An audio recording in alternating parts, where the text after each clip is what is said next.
We've just finished watching what we deemed part 2 of Out of the Darkness documentary, and it was quite interesting.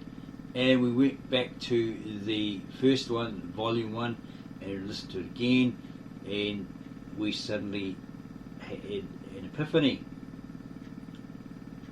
We watched this Out of Darkness volume 1 on Tubi Movies online. It's totally free, and you can go watch it if you just go there, put in a name, and watch it in full and come to your own understanding, realization of it.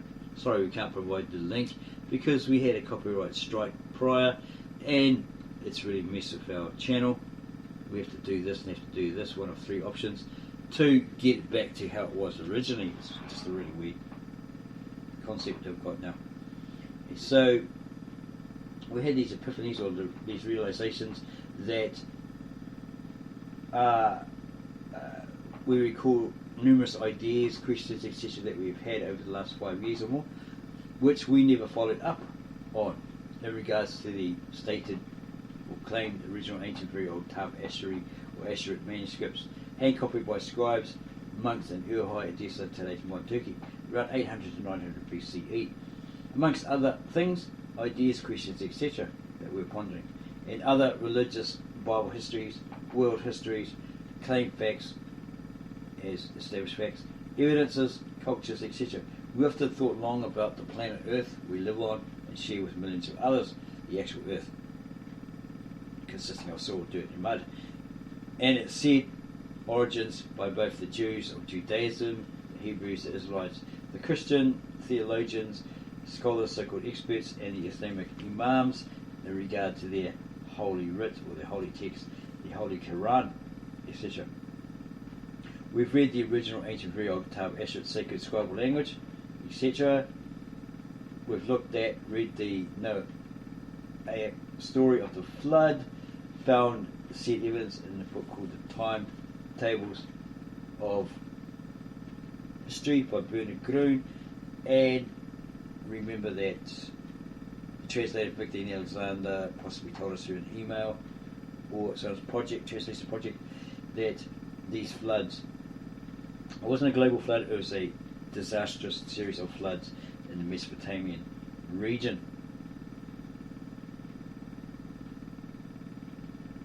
We came to realise the scientific evidence of a global flood, which may have occurred due to a fiery meteorite or asteroid hurtling from space, deep space or the universe, hitting the Earth, henceforth creating a giant tsunami, earthquakes, volcanic eruptions, and death to all life on the planet.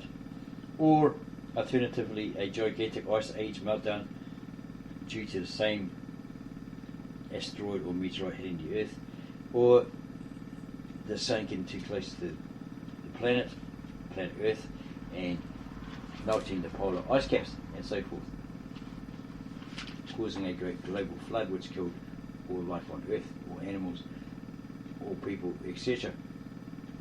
We arrived at a question regarding the beginning, that the entire Earth, according to the Brita in the Aramaic, or Genesis in English, was covered in darkness, it was covered in seas,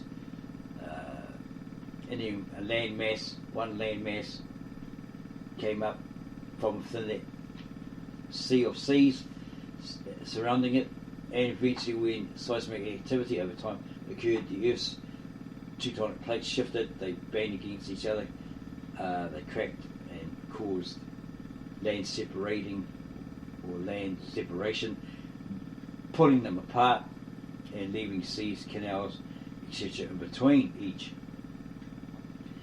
We were pondering about Noah and his wife and 3 sons and their wives.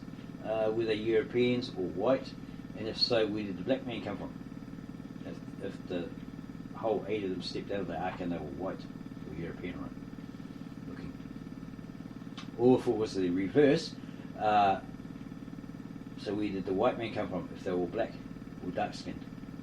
We looked at sacredtext.com because you remember some information there in regards to DNA,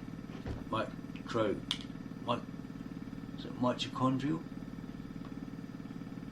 DNA, and it has a statement here. Ultimately, we are all Africans. Studies of mitochondrial DNA have proven that all human beings are descended from a small population, less than 100 individuals, that emerged from Africa about 60,000 years ago.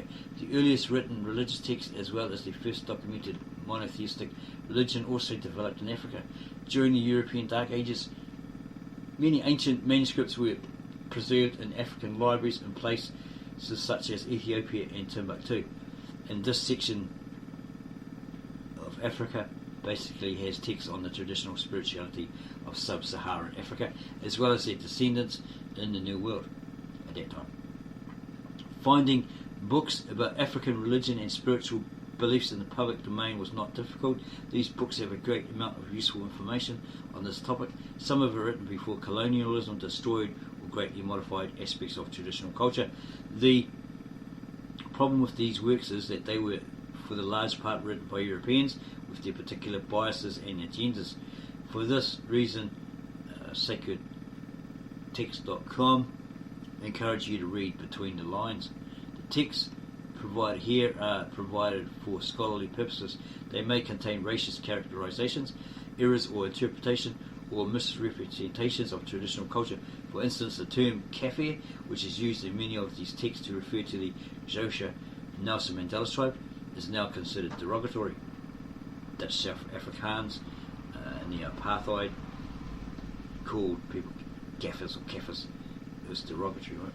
And we found that it's an original word, a word that originated from the Arabic, meaning infidels.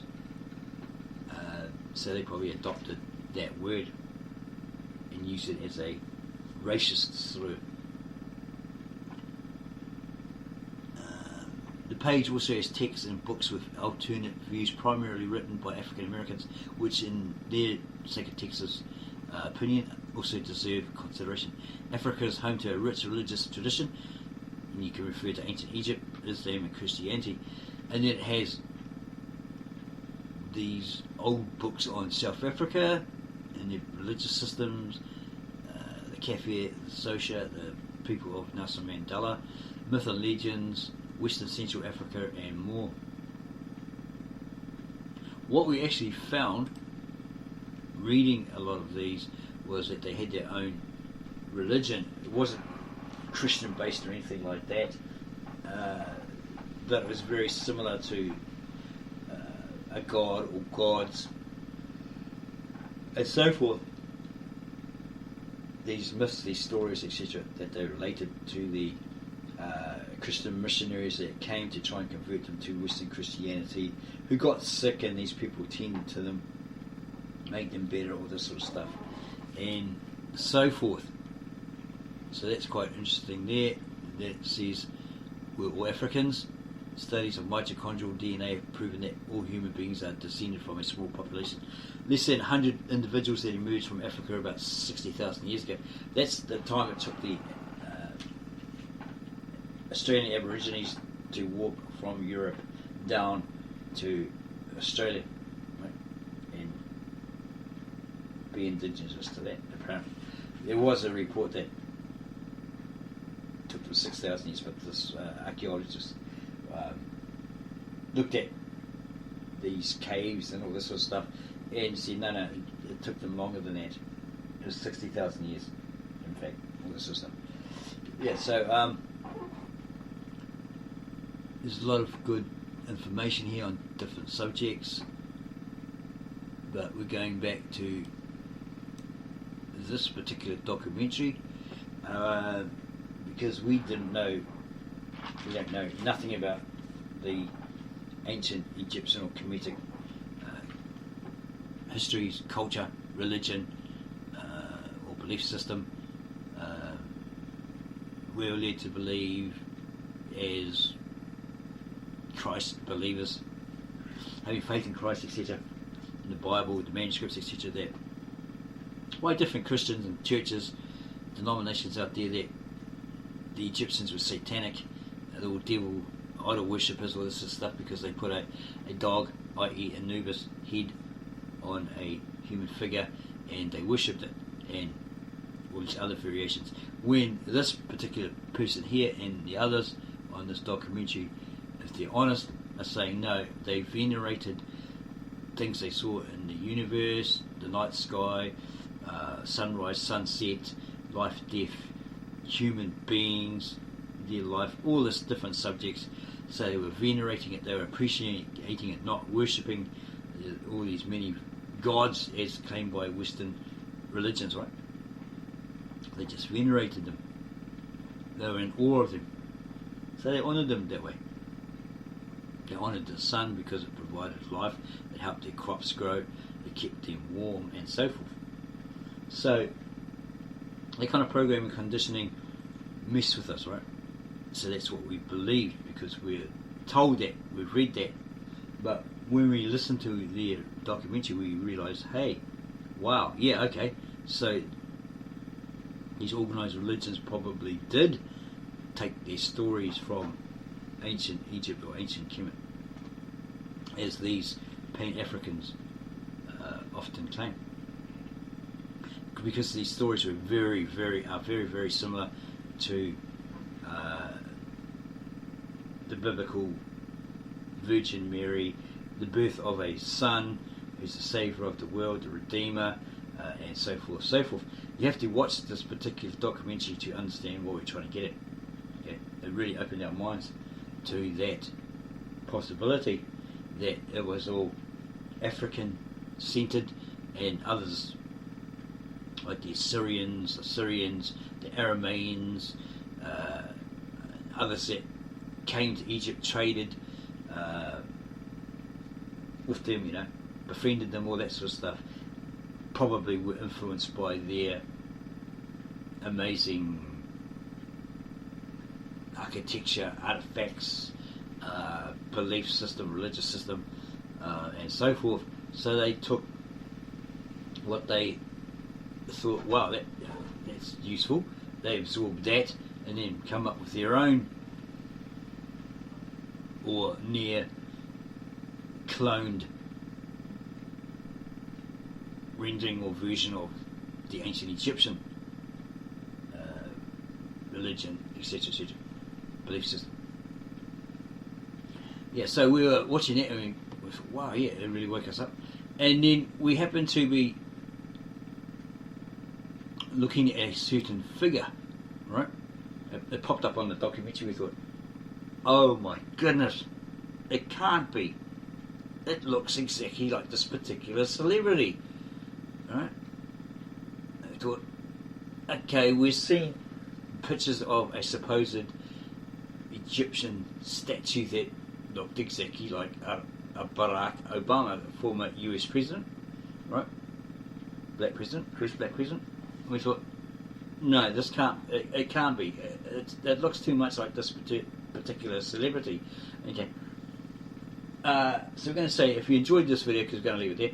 If you really enjoyed this video and it's opened your eyes, go and watch this documentary and it opens your eyes, and you enjoyed this video that we've brought to you about it, then give us a like, subscribe to us, give us a like, add your comments below this video,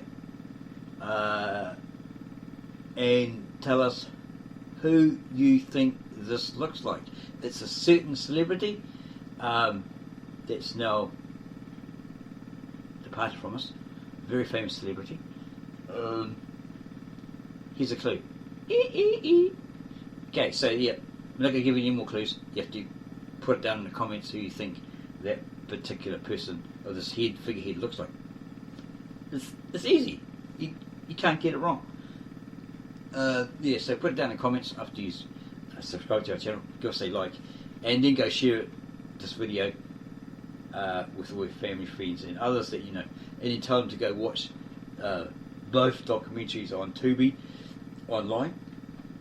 Out of Darkness, Heavy as the Crown Volume 1, and the second part to it, simply named Out of Darkness. It's really, really eye-opening. Okay, so thank you for that, watching our video. Don't forget to subscribe to us, give us a like, add your comments below and tell us who is this figurehead most looking like, right? Who is it, right? That celebrity. I just gave you another clue. Anyway, go share this with your family, friends and others, and see if they can guess who this figurehead looks like. Famous celebrity. Thank you for taking the time to watch this, our latest video upload. We really hope you enjoyed it, and have a good laugh.